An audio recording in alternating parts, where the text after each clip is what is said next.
Revitalizar implica darle vida a algo que durante un tiempo no tuvo ningún tipo de actividad. Cuando se hace la presentación de estos 4 mensajes por parte del intendente Pablo Habkin al Consejo y que estaban ligados a la revitalización del área central, coincidimos en algunas cuestiones. Una de las cuestiones principales tiene que ver con alentar a que los rosarinos y rosarinas vuelvan a elegir el centro para vivir.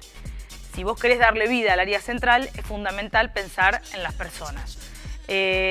Lo que sí entendemos que es un error tal vez de concepción es que en realidad los 4 mensajes que se votaron están ligados a otorgar mayores índices de edificabilidad. Es decir, solamente con la posibilidad de ganar más altura en las nuevas construcciones. Y ahí entendemos que hay un error. Si paralelamente a eso no se vota, como fue una propuesta que también se hizo de nuestro interbloque,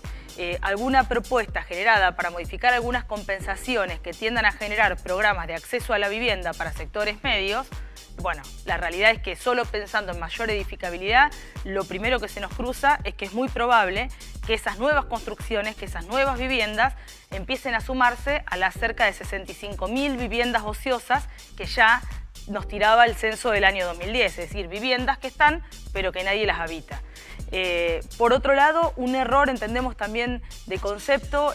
tanto en el corredor Maipú, como en el plan especial de calle San Juan, se exime de la obligación de construir cocheras en nuevas construcciones, en algunos lotes en particular. Entendemos que esa medida, tomada como un incentivo para las empresas constructoras, no acompañada de un programa que garantice, por ejemplo, la creación de playas de transferencia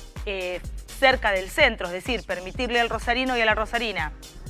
que deje su automóvil fuera del área central y que una vez que lo deja pueda así moverse caminando, en bicicleta, en taxi o en transporte urbano de pasajeros hasta el área central, bueno, entendemos que es una medida insuficiente. O sea, pensar en la reconversión de las playas de estacionamiento, que fue otro de los mensajes, eliminar la obligación de construir cochera desde una mirada tal vez naif de que el auto va a desaparecer de la noche a la mañana, desde una mirada, incluso si uno piensa la Rosario turística, pensando que la mayoría de los turistas vienen en avión a la ciudad de Rosario, lo cual no es verdad. E incluso entiendo que esas mismas decisiones atentan contra esta idea de revitalizar el centro, de generar que el área central vuelva a ser un foco de atracción, por ejemplo, con la Noche de las Peatonales, donde cientos y cientos de rosarinos se volcaron de noche al centro.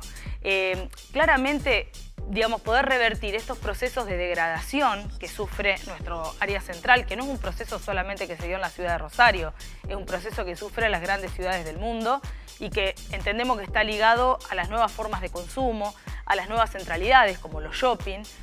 Obviamente va a requerir distintas decisiones por parte de los gobiernos, no solamente, y creo que este es el error, pensando en otorgar mayores índices de edificabilidad. Y después, a partir de nuestra intervención y acompañado de un montón de organizaciones, logramos visibilizar que se pretendía recatalogar el ex Cine Palace, que actualmente es donde actualmente está Sport 78. Entendíamos que era una contradicción, que si en la intendencia de Lifchit el Estado municipal había invertido mucho dinero, se había incluso premiado arquitectos que habían llevado adelante la obra de revitalización, hoy el mismo Estado, aunque sea otro gobierno, el mismo Estado, pretendía recatalogarlo, lo que en la práctica iba a implicar que ese inmueble podía demolerse y sustituirse. Finalmente no pudimos revertir la situación del inmueble que está en calle San Juan y San Martín, que es donde actualmente se encuentra Rivo.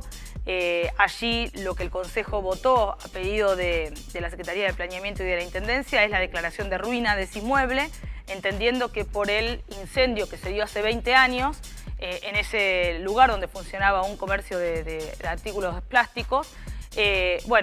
solamente habían quedado las fachadas y que al no estar ya el inmueble en el estado original, estaba en ruina y por lo tanto se descatalogó directamente. La verdad que la primera cuestión que me surge es, si ese inmueble hoy está declarado en ruinas, ¿cómo puede ser que haya un comercio funcionando? La ruina está ligada a la integridad física y al peligro que puede causar ese inmueble respecto de terceros, de las personas. Con lo cual entiendo que se terminó forzando un argumento para respaldar una decisión, que entiendo que en principio es errónea, porque lo que hubiese correspondido es no analizar 2 casos puntuales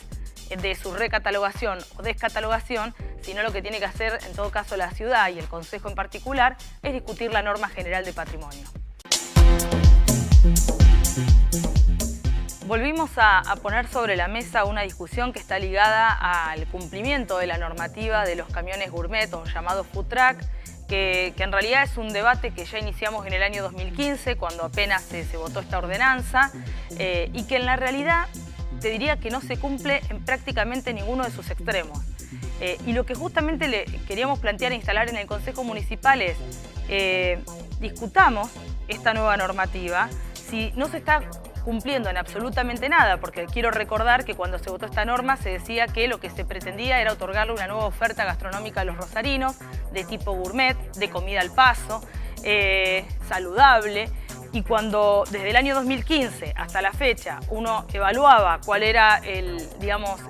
términos gastronómicos lo que ofrecían los food truck, eran lo mismo que venden la mayoría de los bares o restaurantes del resto de la ciudad. No se estaba respetando las localizaciones que ya estaban previstas en la ordenanza, la rotación que preveía la ordenanza. Obviamente algunas de estas cuestiones son atendibles en términos de que los propios dueños de food truck plantean que una cosa es cuando el Estado genera actividades, genera infraestructura, hace que determinados parques sean más llamativos y más convocantes para los rosarinos y rosarinas, y otra cosa es el Parque Sunchales, un miércoles a la noche donde no concurre absolutamente nadie. Entonces no les resultaba en términos económicos tener que hacer esa rotación. Otra de las cuestiones principales es que la ordenanza, tanto la ordenanza que votó el Consejo como el decreto reglamentario de la ordenanza que dictó el Intendente, prohibía explícitamente la instalación de garrafas para la cocina. De hecho, hoy tenían que haber estado también conectados a la energía, al tendido eléctrico público, y hoy vos, cuando ves algún food truck, lo que ves es un generador que causa obviamente mucho ruido, contaminación sonora, metros y metros de cable a lo largo del parque. Entonces, lo que digo es, sinceremos la discusión. Si vemos que en la práctica no se cumple, bueno, intentemos modificar la ordenanza. Por eso el Consejo votó un pedido de informe de nuestra autoría. Esperamos que llegue esa información como insumo para poder rediscutir, porque entiendo también que tal vez la mirada que primaba en el año 2015 es una mirada que claramente ha cambiado a la luz de que la realidad ha cambiado, de que también hemos atravesado una pandemia y de que también estamos frente a una situación económica bastante agraviante. Así que me parece que lejos de atacar a los food truck, lejos de pensar que hay que eliminarlos de la ciudad, lo que queremos hacer es tener una ordenanza, un marco jurídico que pueda ser cumplido por parte del Estado y que pueda ser cumplido también por quienes llevan adelante estos emprendimientos. Bueno, en principio decir que vimos con buenos ojos la decisión que tomó el Intendente Pablo Hapkin de disolución de la UM, pero porque entendemos que en realidad era un reclamo de la ciudadanía. Hubo un error, te diría, en la implementación desde su génesis, desde su creación, y además entiendo que se había llegado a un punto de hartazgo y de distancia entre la UM y la población que también afectaba a los propios trabajadores. Difícilmente quien tenga el rol de hacer cumplir las normas puede hacerlo si no tiene la autoridad necesaria o está tan desprestigiado, por así decirlo, frente a la ciudadanía. Por lo tanto, entiendo que fue una decisión saludable, incluso para los propios trabajadores y trabajadoras que pertenecían a la UM. Tuvimos, en virtud de que cuando solamente tuvimos acceso vía redes sociales de este anuncio, cuando intentamos buscar el decreto que finalmente generaba la disolución de la UM, era un decreto muy escueto, con 3 o 4 artículos, donde se hablaba de una área de control de cercanía que no entendíamos si había sido creada en otro momento, si se estaba creando en ese momento, no entendíamos las nuevas funciones. Por lo que se decía en los medios de comunicación, en realidad eran las mismas funciones que tenía anteriormente la UM, y la preocupación era que no se trate solamente de un cambio de uniforme, ¿no? Esa era un poco la preocupación que teníamos los concejales. Por eso le solicitamos una reunión a la secretaria de Control, Carolina Lavairu, quien nos explicaba que de los 168 agentes que tenía la Guardia Urbana Municipal, no todos decidieron formar parte de esta nueva área de control de cercanía, que es un área de control mucho más amplia que la UM, y lo que sí nos comentó, y que entiendo que el desafío va a ser en el andar y en las posteriores evaluaciones en su implementación, se le implantó una lógica diferente, digamos, donde en los centros comerciales se arrancó toda una dinámica fundamentalmente en los centros comerciales a cielo abierto, donde van 2 agentes en dupla, caminantes, y donde se pretende que haya un nexo de profunda cercanía de estos agentes con no solamente los comerciantes, sino con los vecinos que recorren el lugar. Así que a simple vista parece algo interesante, parece algo incluso que era necesario en los centros comerciales a cielo abierto, y bueno, me parece que el desafío que va a tener el intendente es hacer una posterior evaluación de la implementación.